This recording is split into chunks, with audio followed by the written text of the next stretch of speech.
എടാ സെബാനെ, നീ ഈ പെണ്ണിന്റെ ഈ അമ്മേനെ കുറിച്ചിട്ട് കൂടുതൽ വർണ്ണിക്കൊന്നും വേണ്ട. പെണ്ണുങ്ങൾക്ക് പ്രകൃതി കനിഞ്ഞു കൊടുത്തിട്ടുള്ള ഒരു സംഗതി തന്നെയാണിത്. മനസ്സിലായോ? ഞാനൊരു ആൺവാദിയായിട്ടൊന്നല്ല. നീ പെണ്ണുങ്ങളിന് ഇത്ര വലിയ ഇമോഷണലായിട്ട് വലിയ ഡയലോഗ് അടിച്ചപ്പോൾ ഞാൻ തിരിച്ചു പറഞ്ഞു മാത്രം. മനസ്സിലായോ? പെണ്ണുങ്ങൾക്ക് പറഞ്ഞിട്ടുള്ള ധർമ്മമാണ് 10 മാസം ചുമന്ന ഒരു പെൺകുട്ടീനെ പ്രസവിക്കുക എന്നുള്ളത്. മനസ്സിലായോ? കേട്ടാ നീ? നീ അതിൽ കൂടുതൽ ഇമോഷണലായിട്ട് എന്ന് വെച്ച് പറയൊന്നും വേണ്ട. കേട്ടാ?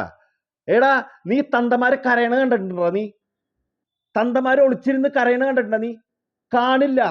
അത് കാണാനുള്ള മനസ്സൊന്നും നീ പറയണ ഡയലോഗ് അടിക്കുന്ന ആൾക്കാർക്ക് ഉണ്ടാവില്ല. കാരണം എന്താണെന്നറിയാം എനിക്ക്?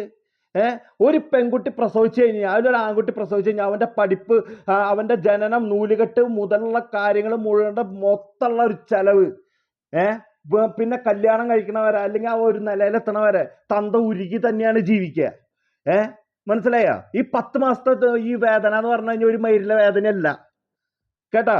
അത് ഏതൊരു പെണ്ണിനും സഹിക്കാൻ പറ്റുന്ന ഒരു വേദന തന്നെയാണ്. അതിനുള്ള സിസ്റ്റം തമ്പുരാൻ അതിന്റെ ഉള്ളിൽ തന്നെ കൊടുത്തിട്ടിട്ടുണ്ട്. പോരാത്തന് ഇപ്പൊ സിസേറിയനും. കേട്ടാ? ഊള വർത്താനം നീ പറയരുതിട്ടാ. അത് നീ ഇപ്പോഴേ നീ മനസ്സിലായിക്കോ. നിനക്കുള്ള മറുപടി തന്നെയാണ്.